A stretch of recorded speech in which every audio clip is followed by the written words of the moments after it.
Today on Indie Thinker, I try to show the importance of speaking up and speaking out, especially at this crucial cultural moment where infanticide is about to be legalized by lawmakers in California. I know it seems too crazy to actually be true, but you have to see it to believe it, I suppose. So you need to check it out. We'll talk about that and more, all on today's show. You're about to make the jump from the echo chamber into free and independent thought on the subjects of culture, causes, politics, and faith.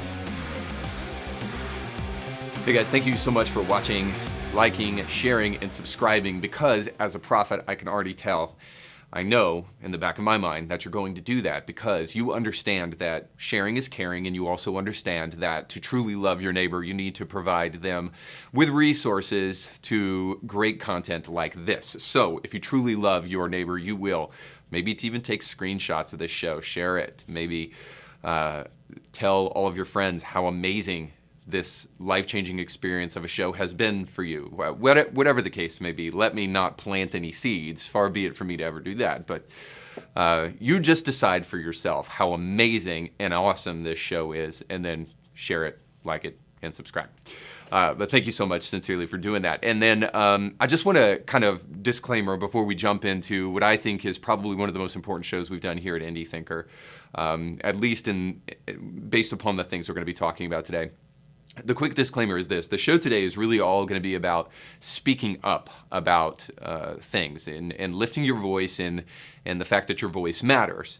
I believe that right now we're living in a cultural moment where we are seeing things start to take place right now that are a recipe for perhaps destruction later. I believe within about a generation's time, 2 generations tops, that if things keep going as they are going, we will see the complete destruction and disintegration of our society, and this American experiment could be over. Now, that may sound a little bit drastic, but all I'm saying is that I know that a recipe for disaster is doing nothing and standing by idly and watching these things take place. We at least have to, at bare minimum, lift our voice and speak against some of the things that we're seeing happening right now so that we can stop that from happening. And now I know that speaking up is one thing, but what do I speak about? I'm going to get to that at the end of the show, so you got to stick around for that. I mean, at the front end of the show at least, I'm going to spend most of my time sharing stories and examples of why we need to speak up, and then I will get to the what at the end of the show, so you got to stick around for that. But before we get there, I want to make sure you understand and know that our show is sponsored by the awesome guys over at Element Funding.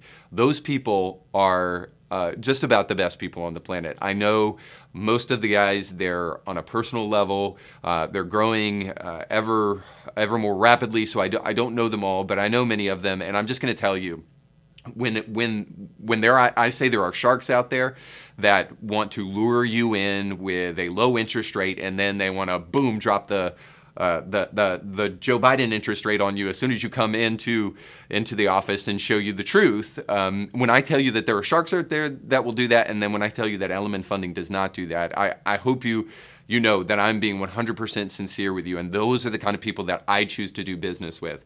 I would even, now you won't do this with Element Funding, but I would even choose to spend a little bit more with people that I feel are honest, rather than to deal with dishonest people, because it's going to cost you more in the long run. So suffice to say, Element Funding and the guys over at the Kevin Blair team are amazing. So if you have any mortgage needs, you want to refinance your home, you want to lock in a rate before things get even crazier because they're going up all the time. I'm right now in the process, and I'm telling you, rates from November to today have gone up by 1.5 points, if not 2 points, and they're going to keep on going up. So as you understand, there is no ceiling to the Joe Biden administration.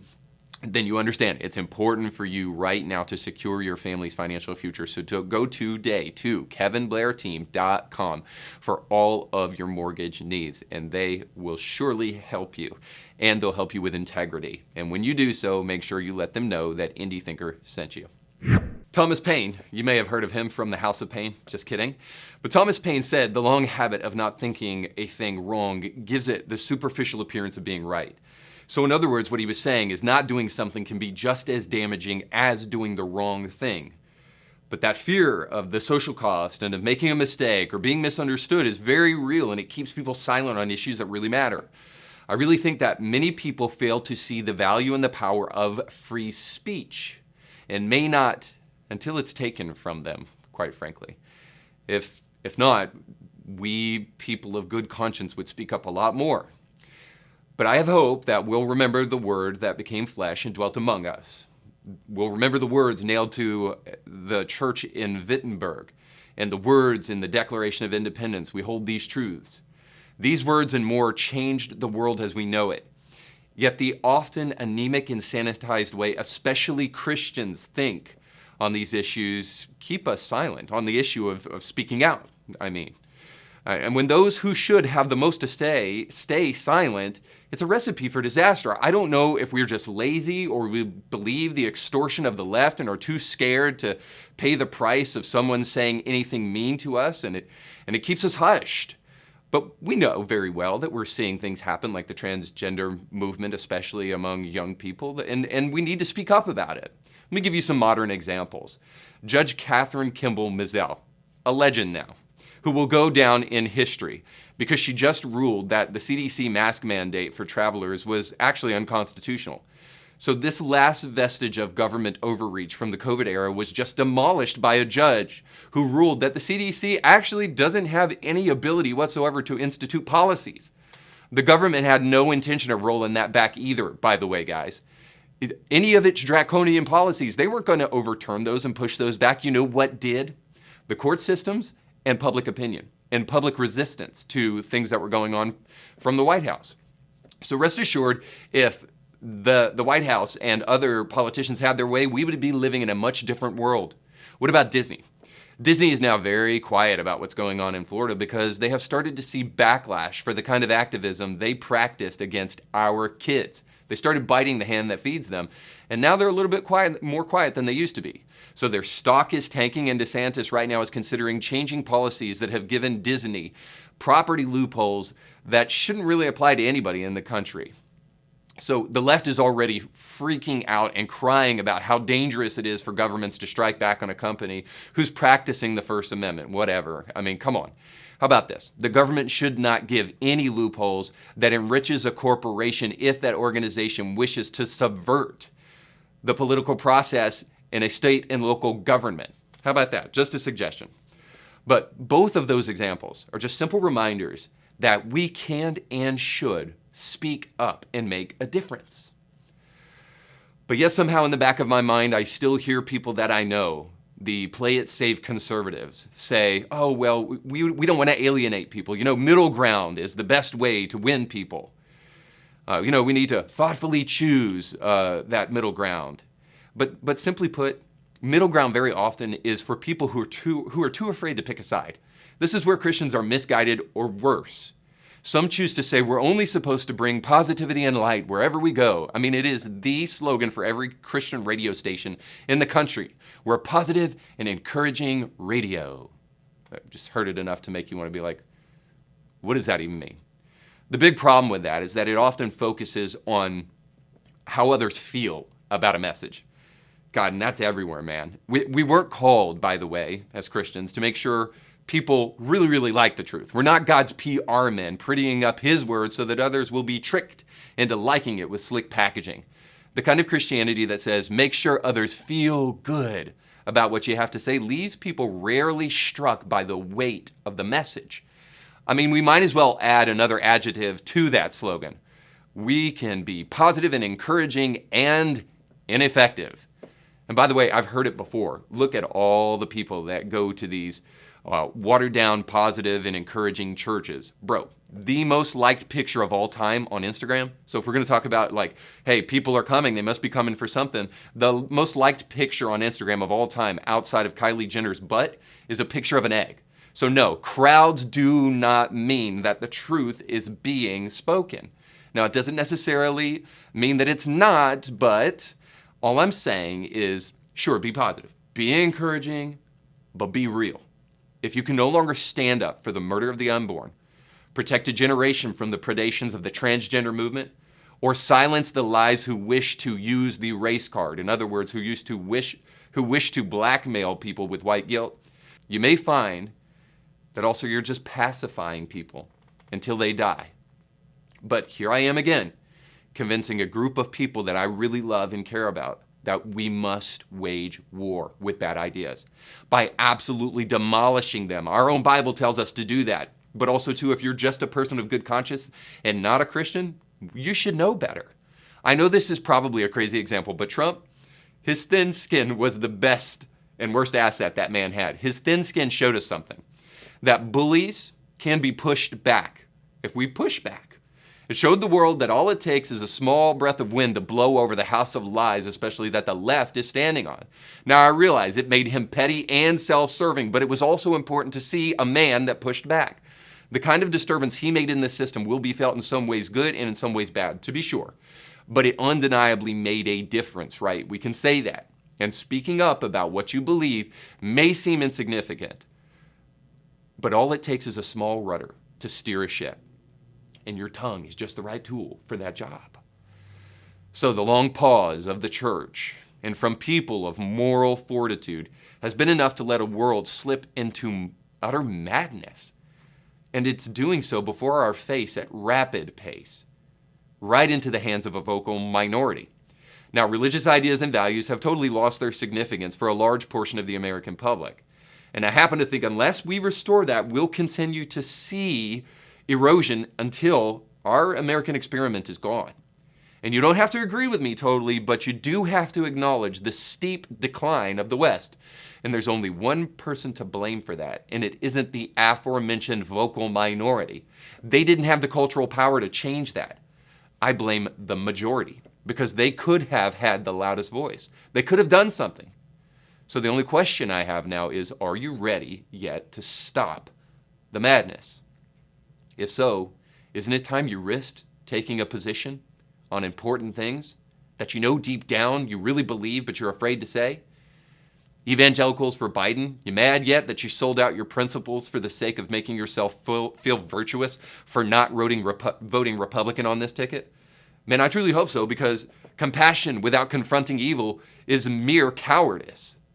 And we'll continue to see that unless we take a stand. But I've got a couple headlines today to show you there are some things that we need to start speaking up about. So let's jump into our headlines.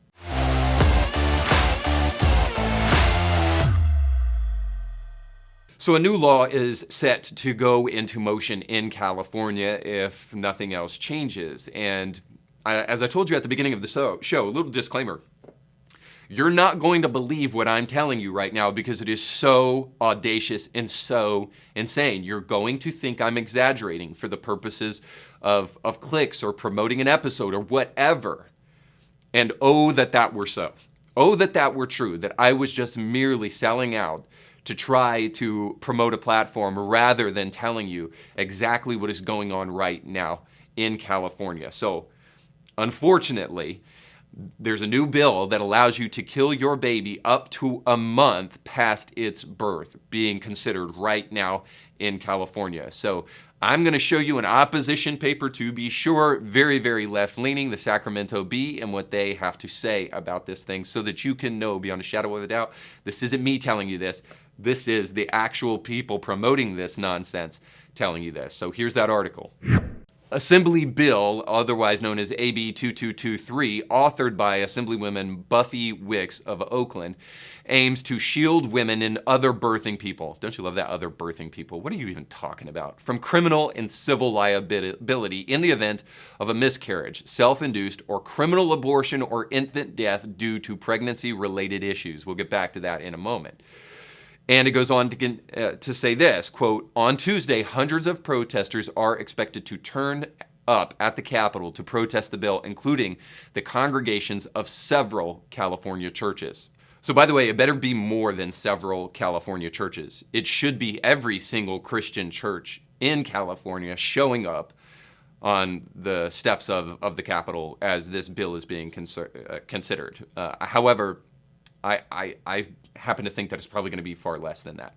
So here's the deal. We need to dig into the terminology of the bill and to talk about the tactics of the left to actually help you understand what in the world is going on here and how this could how we could conceivably live in a world where something like this is being considered, so that you will know that this is actually happening. So the first thing that I want to point out to you real quickly, at the expense of being ad hominem, but you decide for yourself, is that the left has the tendency to lie. Okay, so this bill is intended to keep people from being criminally prosecuted if they miscarry a baby. Now, a couple of things here. All right, so there is not a single pro-lifer on the planet that believes that a woman that miscarries a baby should be criminally charged for miscarrying their baby. Not a single pro-lifer on the planet has ever said such a ludicrous statement, but the talking points from the left is that that's what this bill is for, is to protect women from radical pro-lifers. So what we're going to do is institute a bill that says that you will not be criminally negligent up to a month after the birth of your child for their death, okay?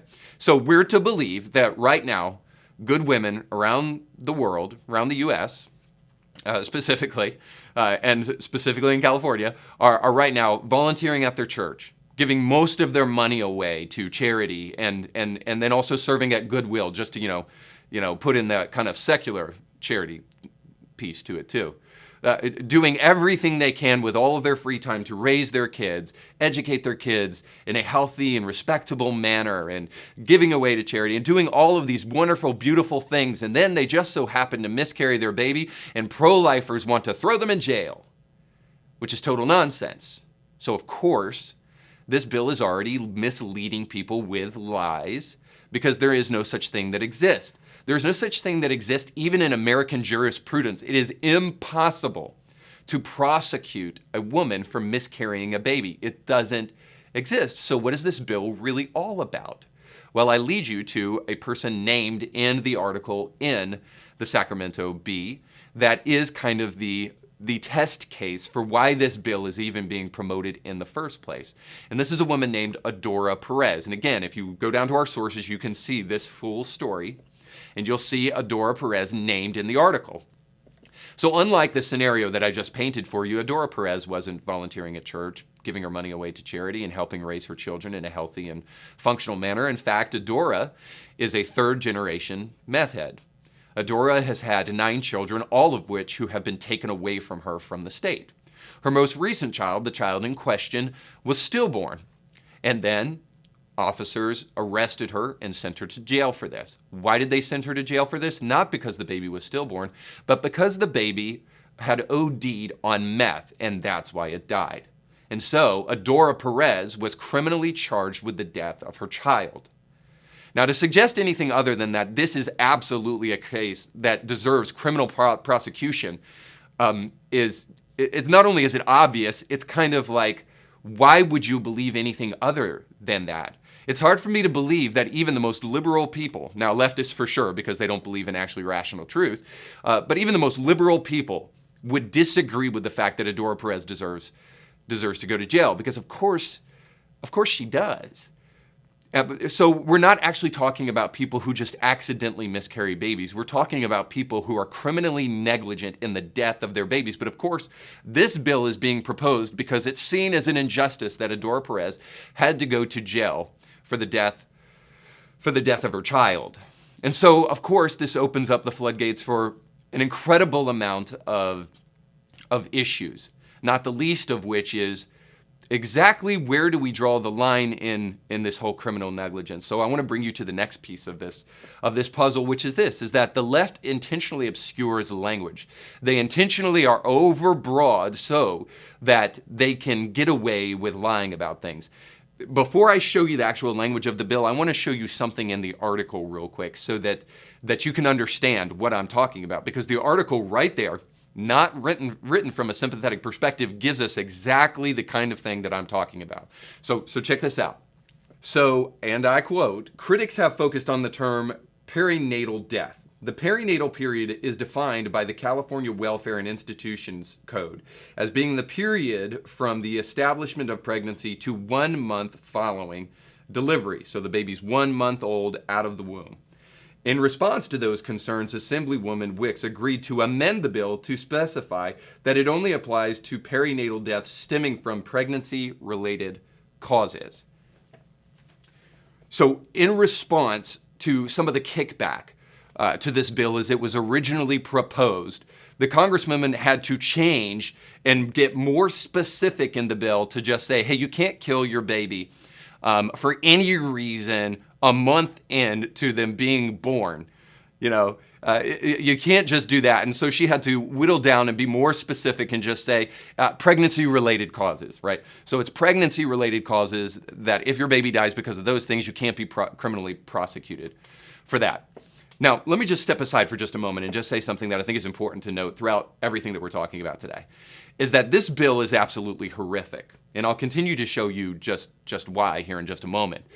The bill is barbaric, it's horrific, and it should be destroyed. It should be burned upon 1,000 fires, all right? But I also think it's worth mentioning here that the vast majority of people in America who I guess I would say this, the people who are not pro-abortion, but they are pro-choice, who make that very, I think, silly and ridiculous and absurd contention that you can be that kind of person, do not understand that when you murder a baby in the womb, when you sever them limb from limb, you break their spinal cord and you suck them out of the mother's womb with a vacuum, that you are actually doing something as equally barbaric as killing a baby a month after they were born. There is literally no difference. Once a baby is conceived and it is in the womb and you kill that baby, you are doing something just as barbaric as what this bill would propose, right? Especially in its original language, where the woman didn't even want to specify that it had to be, pregnancy related. That the suggestion here, and we'll get into this in a moment, the suggestion here is that the mother didn't do anything to purposefully kill the baby. So suffice to say, I hope we remember that the abortion lobby is in the business of barbaric, murderous actions, much like what this bill is already proposing. But because the baby is out of the womb and we see it, it becomes a little bit more real to us. But the fact that you see it with your physical eye doesn't make it any less damaging and any less deadly for the baby in the womb. So I want to put that out there. However, let's dig into the language of the bill real quick so that we can show you how they're being overbroad and purposefully using the logical fallacy of being overgeneralization in order to deceive. So according to the language of the bill, already we've got birthing people. Now that's just totally absurd, obviously, and so ridiculous. What kind of people give birth except for women? There aren't any. There are no aliens that exist as far as I know. I mean, ask Joe Rogan, maybe Walsh, other conspiracy theorists out there, but as far as I know, I mean, get with Kyrie, whatever. But as far as I know, there are no aliens right now. There are only women who give birth to people. So birthing people already is ridiculous. And now we're protecting birthing people from criminal and civil liability in the event of a miscarriage. Okay, fine. And then the next one is a little bit troubling. Self-induced or criminal abortion, okay? So I want to take it real slow here. So self-induced or criminal abortion. So what would that include? That might include things that are typically, probably shouldn't be, but are typically legal, like the abortion pill and other means like that. That suffice to say, just things that are legal right now within the system. So these are self-induced, right? But also any form of abortion that is criminal. Now, again, we're talking about 1 month after the fact. So any type of abortion that you seek, essentially 1 month after the fact, would be legal. Now, I don't know how to say that other than what is right there staring you in the face so that you will understand, well, Reed, maybe there's this and maybe that, and maybe it means that it says any abortion that is self-induced or that is criminal, you cannot be civilly held liable for that. I mean, wake up, people. If that doesn't just absolutely scare the bejesus out of you, whatever that is, I don't know what will. But let's look at the final line there, because this is the one that I think is probably the most disturbing, even more so than that second one. Because even this last one is a little bit misleading. Infant death due to pregnancy-related causes. So what exactly is a pregnancy-related cause, you may ask? You know what a pregnancy-related cause could be? Stress is caused by a pregnancy. Undue financial burden is caused by a pregnancy. Well, I mean, hunger is actually caused by pregnancy too. So when a baby's born, those poor defenseless little welches, they keep on crying out for food. And it doesn't give you any time to watch Judge Judy. So you have to hear those pitiful whimpers more and more and more. It adds stress to your life. So some might say, that a baby being hungry is kind of a pregnancy-related issue. And so if you just let your baby sit there and starve, well then, hey. But I feel that the reminder is in order yet again. Ripping a baby limb from limb and severing its spinal cord in a mother's womb is just as barbaric here. It's almost as if we desperately need to regain an understanding of being made in the image of God because we step so deeply away from religion in the American West. And that the further we step away from that, the more barbaric we get. But we've listened to the extortion on the left so much that we feel like we're not serving the rights of women unless we fight to make sure we can kill our baby. Now think about it this way, guys. If this isn't the intention of the bill, then I want to just challenge you real quick. Go listen to a debate from any pro-choicer in the country. They're going to make something called the viability argument. And very many of them, if not all of them, make the viability argument that a baby is not viable upon conception. A baby is not a life. That only viability is the thing that makes a baby worth saving. And viability means that you are self-sustaining. Okay, so hopefully I said that correctly. So basically, a baby needs to be viable to be a life, and it can't be viable if it is not self-sustaining, right? So here's the deal. A baby is not truly self-sustaining because I have not given birth to two of them, but I did raise two of them, right? They are not self-sustaining at least until they're about 6 or 7. And I even have an 8-year-old, and I still question sometimes. Like, I think to myself about Sparta, and I'm like, would he survive?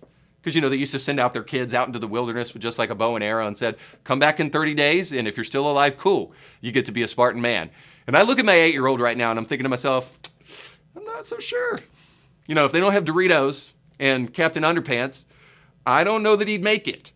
And so the point is that viability argument puts pro-choicers and pro-aborts in the position of saying that babies up until that point don't even deserve to live because they're not self-sustaining. So if you want to get rid of your pregnancy up until that point in time, you certainly have the right to do that. Now, that's not me saying this. This is the argument of those pro-aborters out there. And so how can we not read intentional obscurity in this bill when that is their argument? So you dig into the language of the bill yourself, and you see, if you don't come away with a deep, dark, sinking feeling that California is about to do more than become just an abortion sanctuary, but they're about to become just one big shallow grave of aborted fetuses. It's disgusting. So things have gotten crazy out in California, and I hope it shakes us from our stupor. I hope that it helps us realize that babies' lives are on the line, and this is not a time where we can simply sit back and be positive and encouraging if we don't mean actually taking a stand for things that truly matter. Babies' lives are on the line.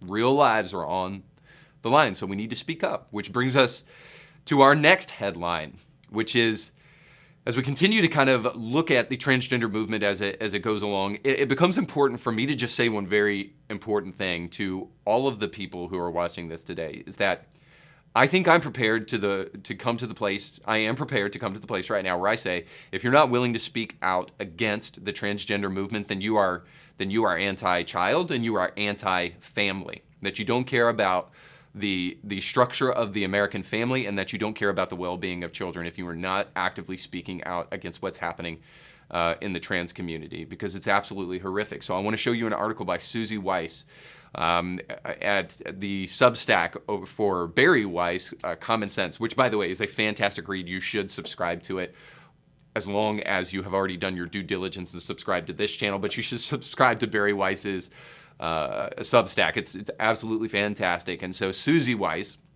gives us an article right now talking about the transgender community, and tells us the Biden administration says transgender kids are entitled to gender-affirming medical care. These girls disagree. I have this intense rage in me, and this is from the girls, one of them, I have this intense rage in me over the harm that was done to me. And so I want to read the article to you real quick because you'll see exactly what is going on in the trans community. And if you don't know, ignorance is no longer really a plea that you can cop to, especially after listening to this kind of stuff. But as I reveal this article to you, the one thing that I think happens is this, is that when you really see what's going on in trans communities and what's happening with transition surgeries, how the pharmaceutical industries are lying to these kids and telling them things like, there's nothing more damaging than puberty. Puberty blockers and medicines are way more benign than actual, your organic puberty happening in your body. So it's better to get kids on puberty blockers and hormones and those kind of things way before puberty because puberty is way more intrusive. So you get the point. But after I read this article, I think we're on the line at this point in time to say, hey, if you care about kids and you care about families staying intact, then it's time for us to say something about it. So here's the article. When Chloe woke up from her double mastectomy, she texted her mother in the waiting room, "Booba, gone." This was a little over 2 years ago. She was 15 at the time. The typo was intentional. She told me recently, "I thought it was funny." "Is that a good thing?" her mom replied. "Yes," Chloe texted back. "I don't think that answer aged well," she said to me. Chloe, who lives in California's Central Valley, always hated her body. She spent a lot of time on Tumblr and learned words like pansexual and bigender. She remembers when she was 12 sitting on her bed thinking, maybe I'm meant to live as a boy. Which, by the way, here's one of the ways that I get away with saying that you're anti-family if you're not willing to speak out against some of the horrific travesties of transitional surgeries. It's because, quite frankly, so many of these stories come from people who have been indoctrinated on social media. So if you're not watching your kids on social media, I mean, honestly, I hate shame-based arguments, but shame on you.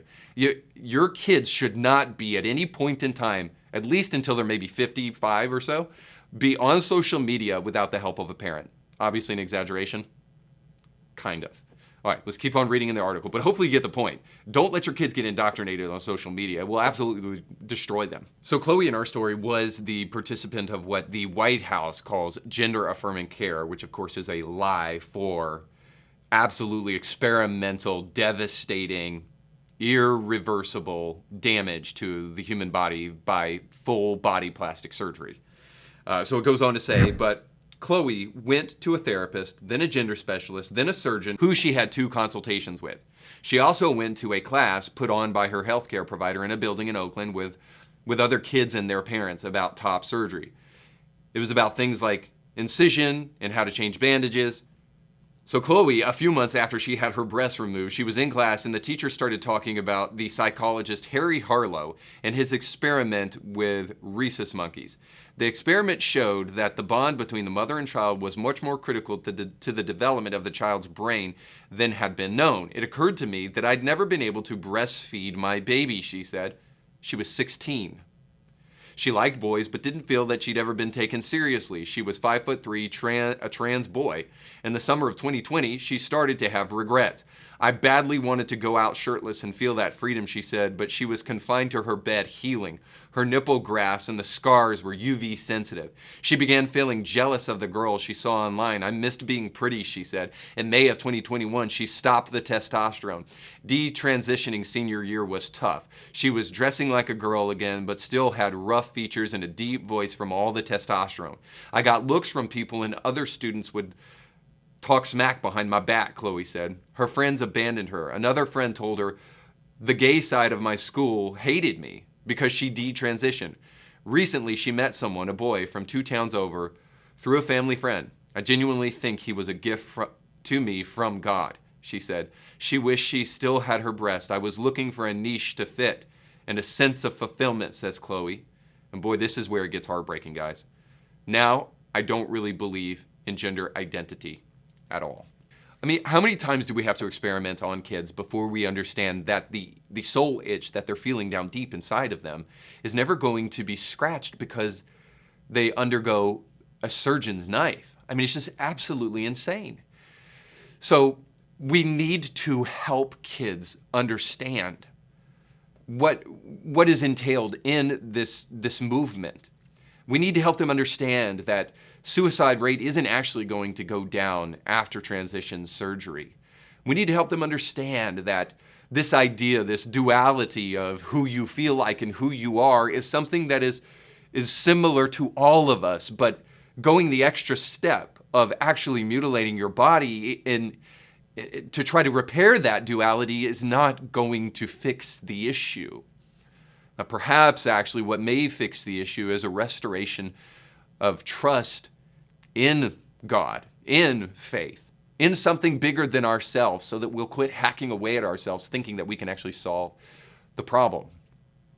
The one thing I know for sure is this, is that if we remain silent and sit back while all of these kids go through surgeries that perhaps they've only gone through because somebody else was speaking in their ear without us speaking in the other ear, well then shame on us. All right, let's jump into our final headline. So DeSantis hate is absolutely a lie.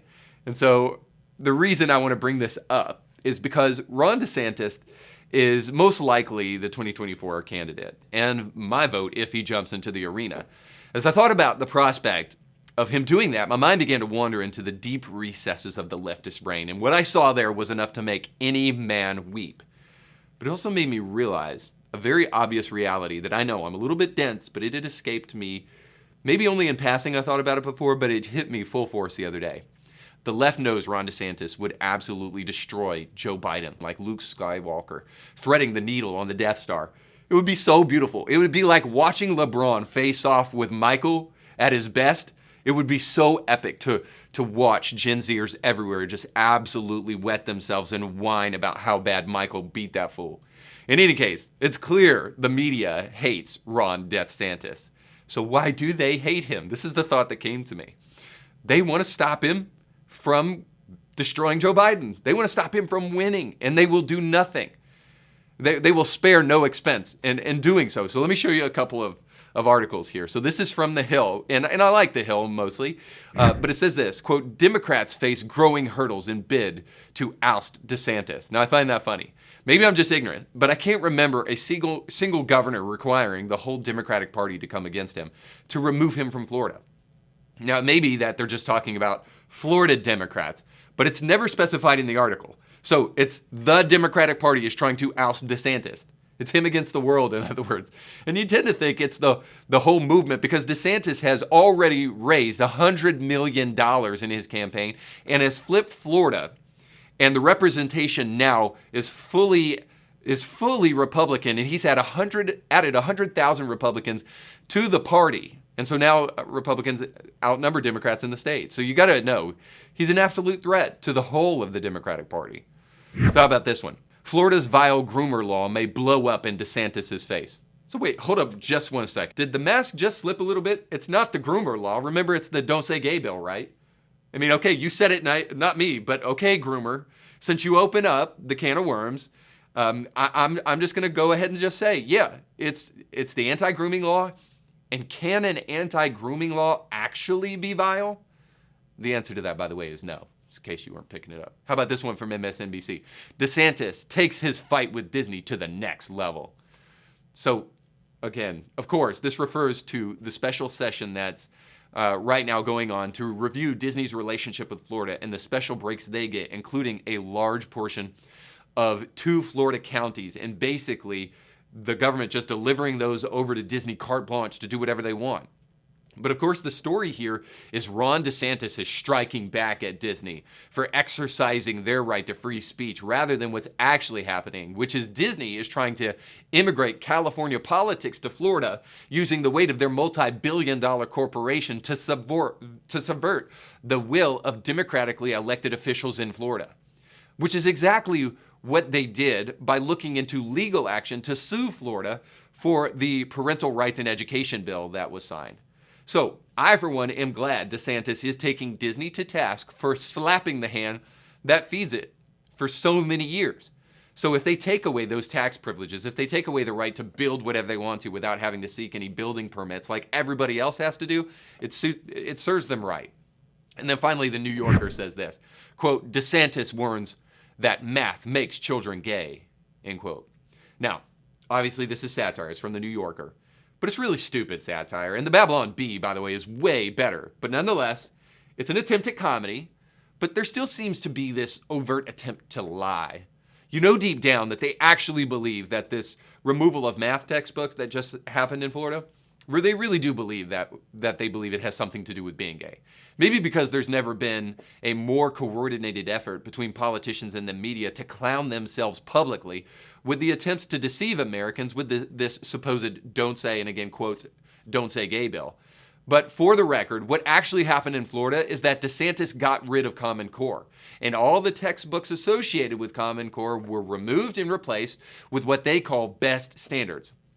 So don't believe the media when they tell you that he's getting rid of math from Florida or that DeSantis thinks math is woke, because that's not what's happening. But by the way, I have an experience with Common Core that I can share with you.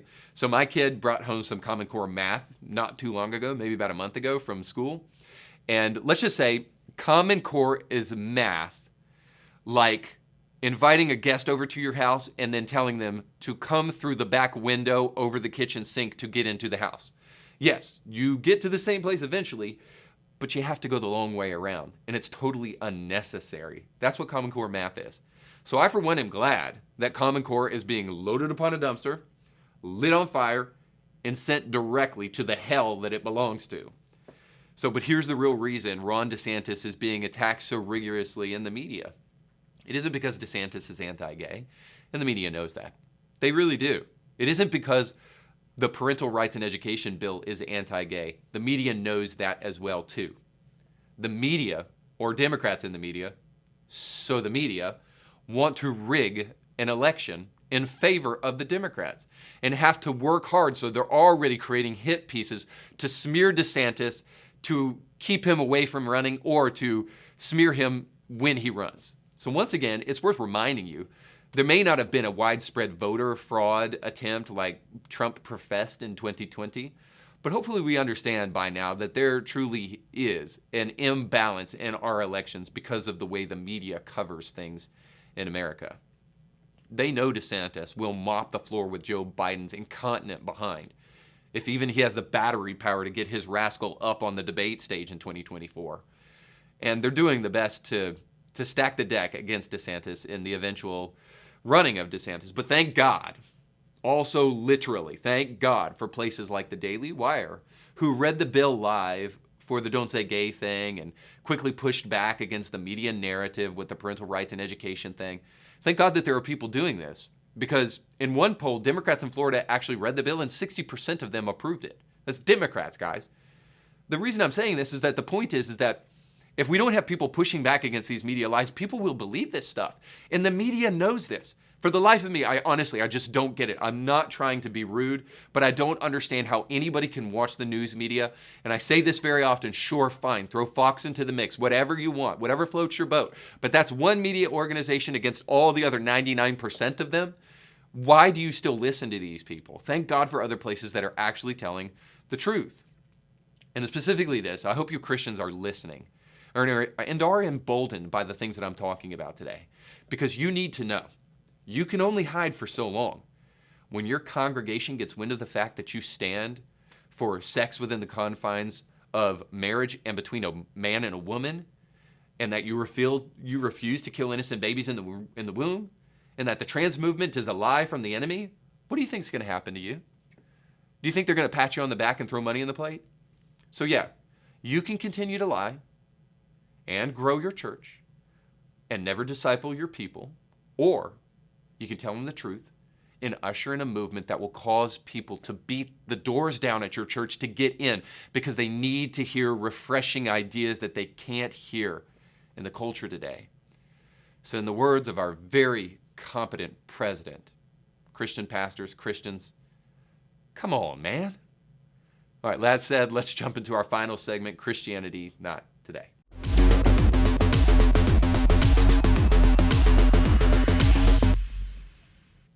All right, so in our final segment today, Christianity Not Today, I want to go over the Hillsong documentary, because I watched this thing, guys, and it was pretty interesting. I want to give you kind of the full kind of review, if you will, of this documentary, but you can go get a free subscription to Discovery Plus, and you can watch it yourself. There's 3 episodes, and that you can get it 1 week free, and if you want to go further than that, certainly feel free to, but But that's what I did. I went on and I watched it, and I was only going on just to catch that real quick. And so here's a couple of takeaways, and I'm going to start with the pros to begin with here. So the first thing, the doc does a decent job of kind of digging into celebrity culture, and it doesn't really go deep enough with this in my mind, because this is really kind of one of the stories, is like what happens when you mix celebrity with church.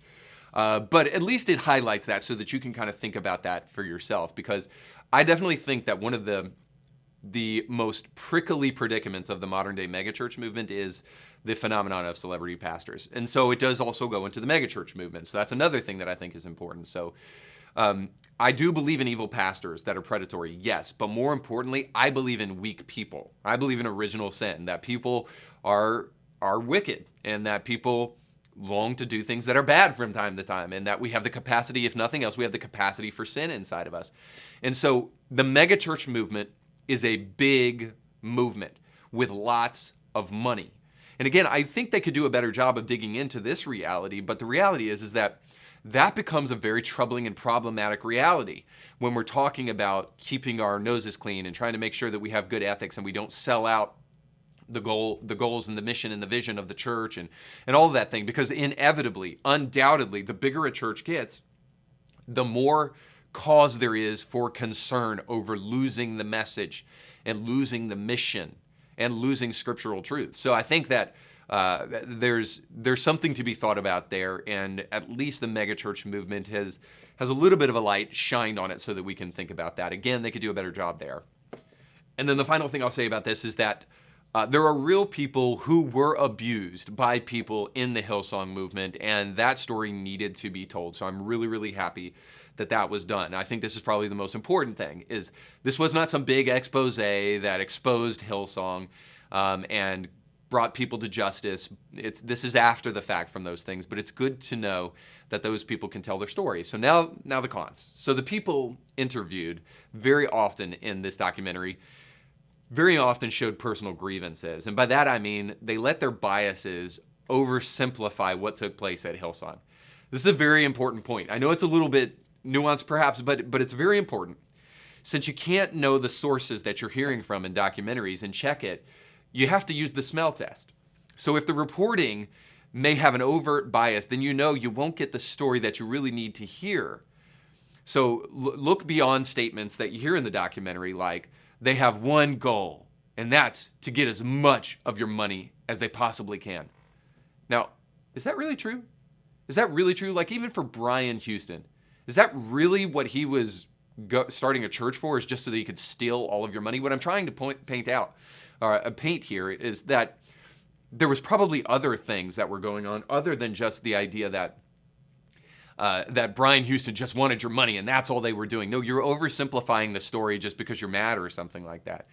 The real story is important enough and frankly dark enough that you don't need to embellish it with your personal grievances about a church and how much money they make. I mean, there's large corporations. If you're just going to rail about how much money they make, you can do that, I guess.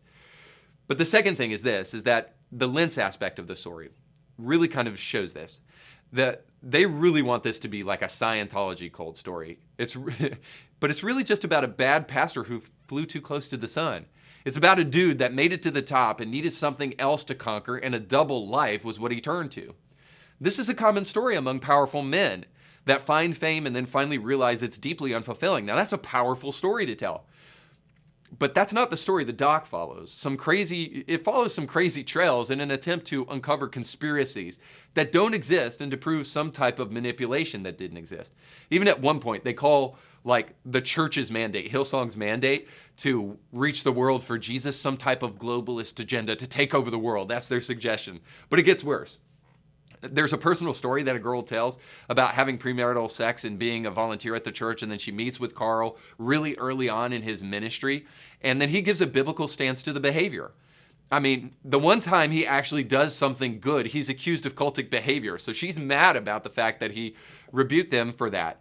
And I'm sorry, when volunteers at a church are having premarital sex and are dismissed from their positions and encouraged to practice celibacy, whether you like that or not, that is kind of what we believe. So the point is that the doc and docs like these can become such witch hunts that the subjects can say perfectly reasonable things, and then the worst interpretation can be given to that thing that they say. But it does bring me to the close of the show with this one thought. The purpose and redemptive nature of a documentary film is to show the breakdown of personal responsibility. Now think on that. All good docs show personal responsibility that has been lost somewhere. That's what a really good doc does.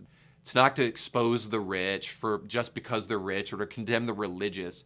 It's to bring us back all to fiscal responsibility and to restore faith in authentic religion. Now, perhaps in doing this, we'll find that we need some personal responsibility ourselves because we have a deep desire for purpose. And where does that deep desire for purpose come from? Well, it was created in us. We were created for something and for someone, by the way. And that's why this Hillsong doc is not Christianity today. Hillsong was not representing Christianity, but I don't think the documentary does either. But you can. And here's how you can.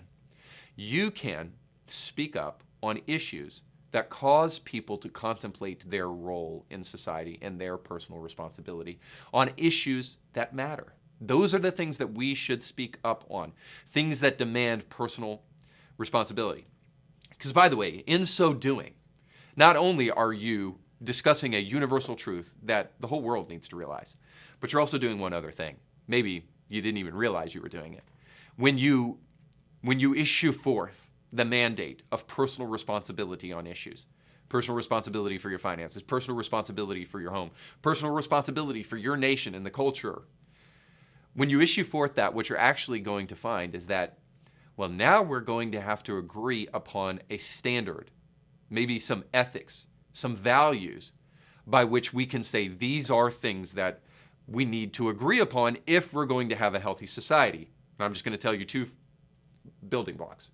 Fiscal responsibility is one of them, as we've already talked about, and marital fidelity is one of them too. Marital fidelity within a relationship that produces another generation.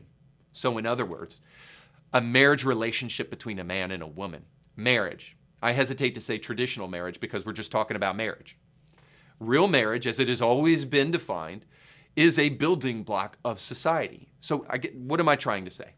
Is that as we dig down into personal responsibility and speaking out on these things that we need to be personally responsible for, what you're actually doing is you're affirming Christian truth. Now, I know for some of you atheists and agnostics, that may be a little unsettling to you, but if you push aside the ad hominem for a moment and you actually consider Christianity and its role in society, how it was a building block for our American experience early on, and how erosion continues to happen the more and more we move away from it, you may actually have to realize that there's some pretty redemptive and beautiful stuff that we can learn from Christianity.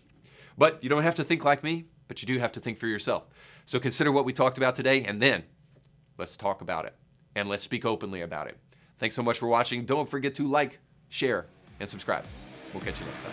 You can catch brand new episodes of Indie Thinker with Reed Huberman every Monday and weekly bonus episodes to keep you thinking throughout the week. But you have to subscribe and click the bell to be notified when new episodes drop. If you enjoy this content, make sure to like this video and share it with friends.